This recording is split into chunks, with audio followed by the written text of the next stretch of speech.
একদা এক প্রত্যন্ত গ্রামে, যেখানে প্রকৃতির স্নিগ্ধতা আর সরলতা মিলেমিশে একাকার, সেখানে আব্দুল্লাহ নামে এক অতি দরিদ্র মানুষ তার পরিবার নিয়ে বাস করতেন।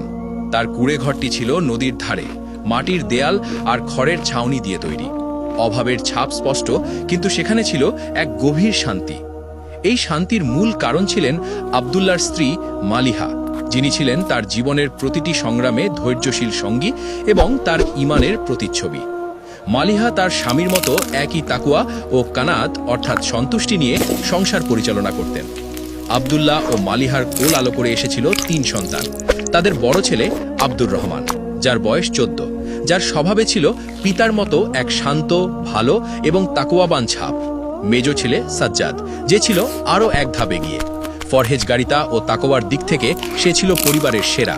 আর ছোট মেয়ে ফারিহা, যার সরল ও খুবই ভালো স্বভাব বাড়ির পরিবেশকে আরও স্নিগ্ধ করে রাখত। এই 5 জনের ছোট সংসারটি ছিল যেন দারিদ্র্যের মাঝে এক টুকরো জান্নাত, যেখানে আল্লাহর ভয় ও ভালোবাসা ছিল প্রধান সম্পদ। আব্দুল্লাহর জীবনের একমাত্র অবলম্বন ছিল একটি গাভী, যার নাম তিনি সযত্নে রেখেছিলেন বারাকা, যার অর্থ বরকত। বারাকা ছিল কেবল একটি পশু নয়, আব্দুল্লাহর পরিবারের জন্য আল্লাহর পক্ষ থেকে এক বরকত। প্রতিদিন ভোরে আব্দুল্লাহ নিজ হাতে বারাকার দুধ দহন করতেন। সেই দুধ বিক্রি করেই তাদের পরিবারের অন্ন সংস্থান হতো। মালিহা সেই সামান্য আয় থেকেই হিসেব করে সংসার চালাতেন, আর বড় 2 ছেলে আব্দুর রহমান ও সাজ্জাদ ছোটবেলা থেকেই পিতার কাজে সাহায্য করত। ফারিহা বারাকাকে যত্ন করত এবং মায়ের সাথে ঘরের কাজে হাত লাগাত। দুধের সেই সামান্য আয় দিয়েই চলত তাদের সংসার, কিন্তু আব্দুল্লাহর মুখে কখনো অভিযোগের রেখা দেখা যেত না। তিনি ছিলেন তাকওয়াবান, অর্থাৎ আল্লাহ ভীরু এবং ঈমানদার। তার ঈমান ছিল পাহাড়ের মতো অটল।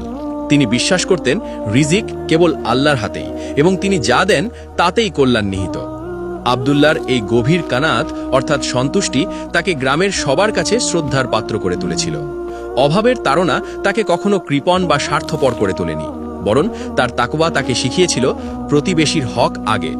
যেদিন বারাকা একটু বেশি দুধ দিত, সেদিন তিনি সেই দুধের কিছুটা অংশ গরিব প্রতিবেশীর ঘরে পৌঁছে দিতেন। এই কাজে